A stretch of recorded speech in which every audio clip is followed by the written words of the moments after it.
തിരുവനന്തപുരത്തേക്ക് പോവുകയാണ്. അവിടെ നിയമസഭ തുടരുന്നു. ഇന്നിപ്പോൾ സ്ത്രീകൾ നേരിടുന്ന അതിക്രമങ്ങൾ സഭയിൽ ഉന്നയിക്കാനാണ് പ്രതിപക്ഷം അടിയന്തര പ്രമേയമായി ഉന്നയിക്കാനുള്ള തീരുമാനത്തിലേക്കാണ് എത്തിയിരിക്കുന്നത്. ഒപ്പം തന്നെ CPIയുടെ നേതൃയോഗം ഇന്ന് അവസാനിക്കുകയാണ്. കഴിഞ്ഞ 2 ദിവസമായി തുടരുന്ന നേതൃയോഗമാണ്. അപ്പം ഏറ്റവും പ്രധാനപ്പെട്ട കാര്യം വിഴിഞ്ഞം ലോക ഭൂപടത്തിലേക്ക് വരുന്നു എന്നുള്ളതാണ്. ആദ്യ മദർഷിപ്പ് ഇന്ന് അർദ്ധരാത്രി പുറം കടലിലെത്തും തുടങ്ങിയ വാർത്തകളൊക്കെ ഉണ്ട്. നമുക്ക് തിരുവനന്തപുരത്ത് നിന്ന് ലഭിക്കാൻ ഹരിമോഹൻ വിവരങ്ങൾ നൽകാനായി ചേരുന്നുണ്ട്. Hari, good morning.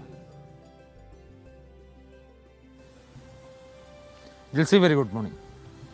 ഹരി, ഒരുപാട് വാർത്തകളുണ്ട്. ആദ്യം ഏത് പറയാനാണ്, ഏത് വെച്ചാണ് നമ്മൾ തുടങ്ങുന്നത്?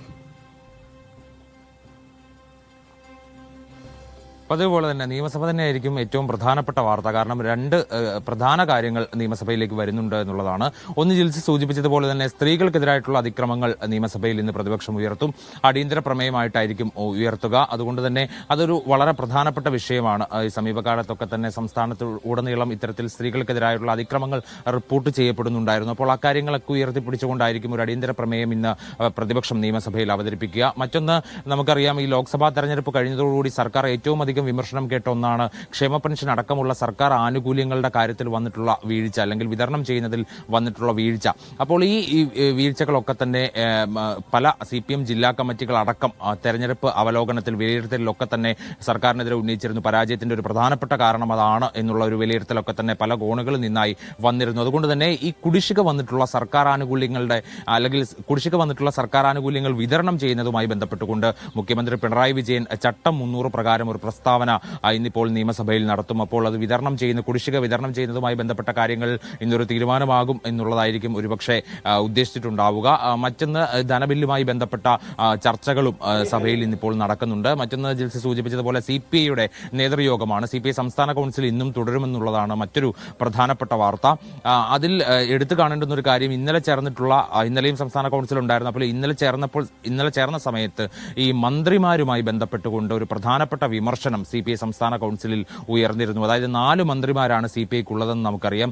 ഈ 4 മന്ത്രിമാരും സംഘടനാ ചുമതലകൾ ഒഴിയണമെന്നുള്ള ഒരു നിർദ്ദേശമാണ് വന്നിട്ടുള്ളത്. കാരണം ഈ സംഘടനാ ചുമതലയും മന്ത്രിസ്ഥാനവും ഒരേ രീതിയിൽ കൊണ്ടുപോകാൻ കഴിയില്ല എന്നുള്ള ഒരു വിലയിരുത്തലാണ് സംസ്ഥാന കൗൺസിലിൽ ഉണ്ടായത്. അതുകൊണ്ട് തന്നെ അക്കാര്യത്തിലൊക്കെ വീണ്ടും ഒരു ചർച്ച ഉണ്ടാകുമോ എന്നുള്ളതാണ് നോക്കിക്കാണേണ്ടത്. മറ്റൊന്ന്, ഈ മുന്നണിയുമായി ബന്ധപ്പെട്ടുകൊണ്ട് മുന്നണിയുടെ കൂട്ടായ ഉത്തരവാദിത്തത്തിൽ നിന്ന് അല്ലെങ്കിൽ മുന്നണിയുടെ കൂട്ടായ ഉത്തരവാദിത്തത്തിൽ ചില പിഴവുകൾ വന്നിട്ടുണ്ട്, പോരായ്മകൾ ഉണ്ടായിട്ടുണ്ടോ എന്നൊക്കെയുള്ള വിലയിരുത്തൽ ഇന്നലെ ഉണ്ടായിരുന്നു. മാത്രമല്ല, EP ജയരാജനെ കുറിച്ച് വിമർശനങ്ങൾ കാര്യമായ തോതിൽ വന്നിരുന്നു.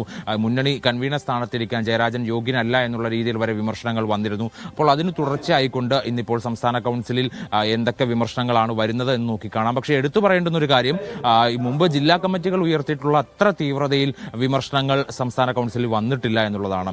മറ്റൊന്ന്, വിഴിഞ്ഞം അന്താരാഷ്ട്ര തുറമുഖവുമായി ബന്ധപ്പെട്ട കാര്യമാണ്. വിഴിഞ്ഞം അന്താരാഷ്ട്ര തുറമുഖം ലോക ഭൂപടത്തിലേക്ക് വരികയാണ് എന്നുള്ളതാണ്, അല്ലെങ്കിൽ ലോക ഭൂപടത്തിൽ അടയാളപ്പെടുത്താൻ പോവുകയാണെന്നുള്ളതാണ് വളരെ പ്രധാനപ്പെട്ട ഒരു കാര്യം. അതിന്റെ ട്രയൽ റൺ വെള്ളിയാഴ്ച നടക്കുന്നു. ഒപ്പം തന്നെ മദർഷിപ്പ്, അതായത് ട്രയൽ റണ്ണിന് വേണ്ടി മദർഷിപ്പ് ഇന്ന് പുറം കടലിൽ എത്തുകയാണ്. കണ്ടെയ്നറുകളുമായാണ് മദർഷിപ്പ് വരുന്നത്. നാളെ ബെർത്തിലേക്ക്, ഇന്നും നാളെയും ഒക്കെയായി തന്നെ ബെർത്തിലേക്ക് അടുപ്പിക്കാനുള്ള കാര്യങ്ങൾ നടക്കും. വെള്ളിയാഴ്ച ട്രയൽ റണ്ണും നടക്കും. മറ്റൊന്ന്, കുറച്ച് കൗതുകമുള്ള കാര്യമാണ്. അതായത് ടൂറിസ്റ്റ് ബസ്സുകളുടെ വെള്ള നിറം മാറ്റുന്നതുമായി ബന്ധപ്പെട്ട കാര്യങ്ങളിൽ ഇന്നൊരു ചർച്ച നടക്കും. ഇന്ന് ചിലപ്പോൾ അക്കാര്യത്തിൽ ഒരു തീരുമാനമായേക്കും. സ്റ്റേറ്റ് ട്രാൻസ്പോർട്ട് അതോറിറ്റി യോഗമാണ് ഇന്ന് ട്രാൻസ്പോർട്ട് കമ്മീഷണറേറ്റിൽ നടക്കുക. അതായത് മുമ്പ് വടക്കാഞ്ചേരിയിൽ നടന്ന ബസ് അപകടം നമുക്ക് ഓർമ്മയുണ്ട്. ആ ബസ് അപകടത്തിൽ 9 പേരാണ് മരിച്ചത്. അന്ന് ആ സമയത്താണ് ഏകീകൃത രൂപം വേണം എന്നുള്ളൊരു നിർദ്ദേശം വന്നത്. അതിന്റെ അടിസ്ഥാനത്തിലാണ് ടൂറിസ്റ്റ് ബസ്സുകൾക്ക് വെള്ള നിറം ഏർപ്പെടുത്താനും തീരുമാനമായത്. അതുകൊണ്ട് തന്നെ ആ വെള്ള നിറത്തിന്റെ കാര്യത്തിൽ ഒരു തീരുമാനം ഇന്നുണ്ടായേക്കും. മാത്രമല്ല, ഈ ഡ്രൈവിംഗ് സ്കൂളുകളുമായി ബന്ധപ്പെട്ട വാഹനങ്ങളിൽ മുമ്പിലും പിന്നിലുമായിക്കൊണ്ട് മഞ്ഞ നിറം വേണം എന്നുള്ള കാര്യങ്ങളെക്കുറിച്ചും ഇന്നിപ്പോൾ ചർച്ച ചെയ്യും. അക്കാര്യത്തിൽ ഒരു തീരുമാനവും ഉണ്ടാകും എന്നുള്ളതാണ്.